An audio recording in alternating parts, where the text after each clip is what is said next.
Metal Jesus, I'm back again this week with a video game review I've been wanting to bring to you for quite a while, and that is the mid-90s LucasArts classic TIE Fighter. This is an awesome Star Wars game. And if you ask a bunch of old school gamers like me, what's your favorite Star Wars game? Well, if TIE Fighter is not at least at number one, it's almost always in the top 5. The bummer is that it only came out on DOS and Windows. It never came out on consoles. So there's an entire generation of gamers out there that just haven't played this game, and that's a complete shame. I can't let that go. So this week I'm really thrilled to bring you this review. And what's cool about this game is it's a combat flight sim, kind of similar to Wing Commander, but it's way more than that. And one of my favorite things about it is that you actually play on the side of the Empire. You are a TIE Fighter pilot fighting for the Imperials against the Rebels, which is really cool. I mean, in this game, Darth Vader and the Emperor are your boss. How cool is that? Let's take a look.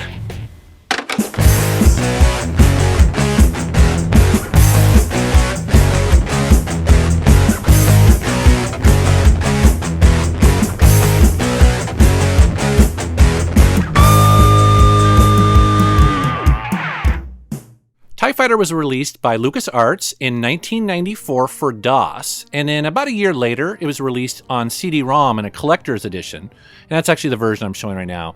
And that was released in 1995. You know, I'm tempted to say that if you've played Wing Commander, that you will be pretty familiar with TIE Fighter.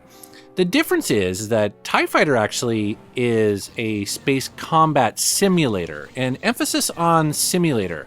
As a matter of fact, I would go so far to say that this game is about as complex as some traditional flight simulators. It's got a crazy amount of controls and buttons, and that's part of its charm, but it's also got a pretty high learning curve. Even now, our capable forces, led by Darth Vader, are striking back at the rebel insurgents.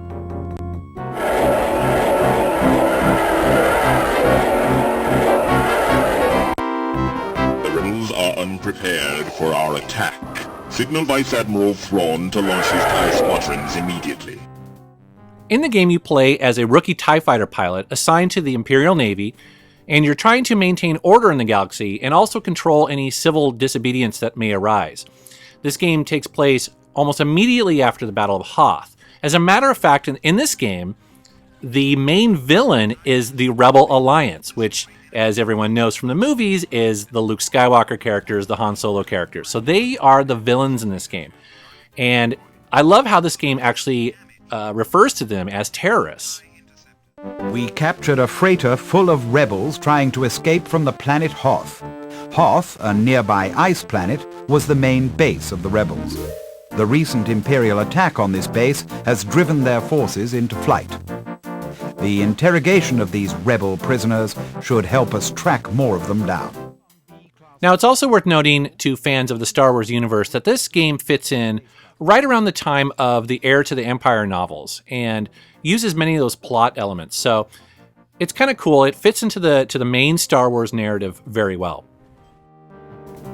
Now, you might be tempted to compare the game to, say, Star Fox or Wing Commander, but TIE Fighter really is more of a space combat simulator, albeit within the Star Wars universe. So even though it's kind of fantasy related, you know, you're in zero-G gravity, yet like the TIE Fighters turn in like an airplane.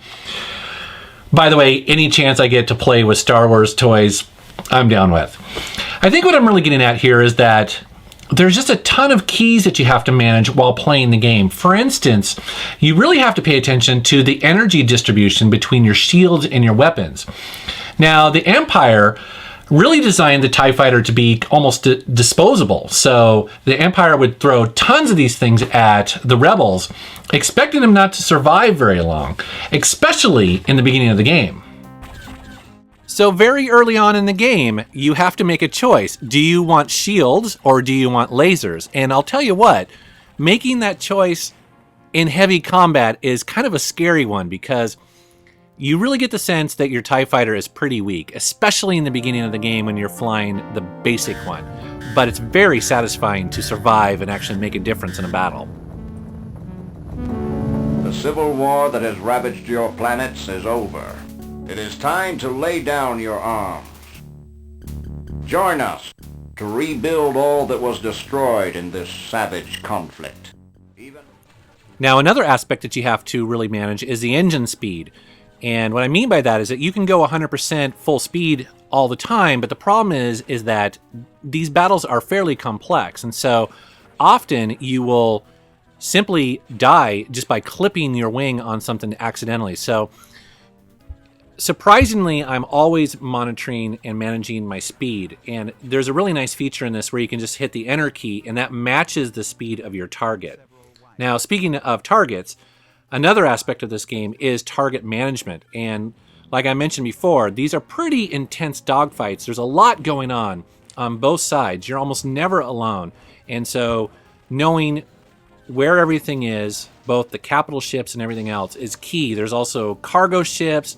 There's all sorts of stuff going on. And managing your targets is a big part of success in TIE Fighter.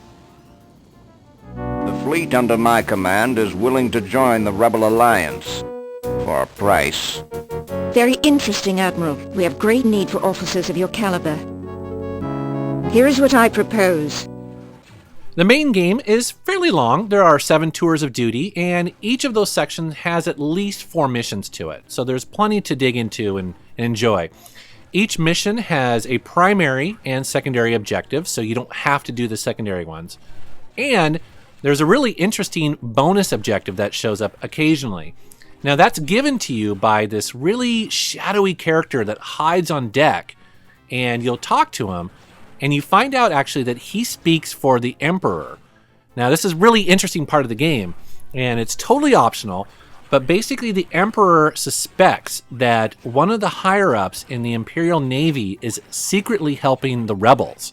And so if you want to, you can join his inner circle and get a little bit more of the story. It's actually really, really cool. Do as your commander orders, but pay attention to everything around you. Inspect the cargo contents of the convoy if you get the opportunity.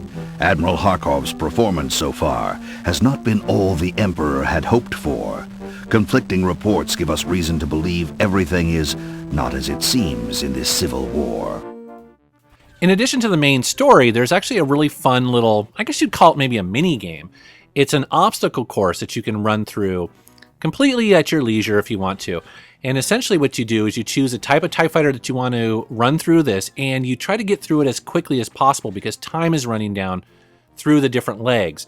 And there's these little nodules that you can shoot that will add time to your run. And I don't know, it's just really fun, really well made, and it would be a fantastic game on its own. You can also explore a film room, which is kind of neat. If you choose to record your battles, you can watch them back here and actually move the camera around and see them from different angles.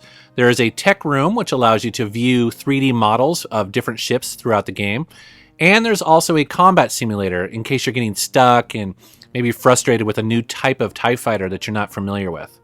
The evidence you have gathered for us has been incredibly important. Shuttle Omlaut's passenger was a member of the Rebel Alliance. The individual was taken directly to Admiral Harkov, and they have been alone ever since. This is very alarming in light of our investigation into the chronic shortages of equipment reported by Harkov. It seems clear he is selling Imperial weapons and supplies to whoever has the credits, even the rebel traitors. Now, when TIE Fighter came out, it got almost universal acclaim, and this was coming off of a pretty big game, which was the X-Wing games. So they took a lot of what they did right with X-Wing, and then they just brought it over to TIE Fighter, and the two games match up pretty well. It's definitely a very cool series. So that's my review of the PC Classic TIE Fighter. If you haven't been able to tell already, I love this game. I had so much fun playing through it again after all these years for this review. So much fun. And I'd love to see the developers bring this back on, current consoles or current hardware. It'd be so cool. It's such a great, great game. All right, I want to thank you for watching my channel. Thank you for subscribing. Take care. Grr. Arg.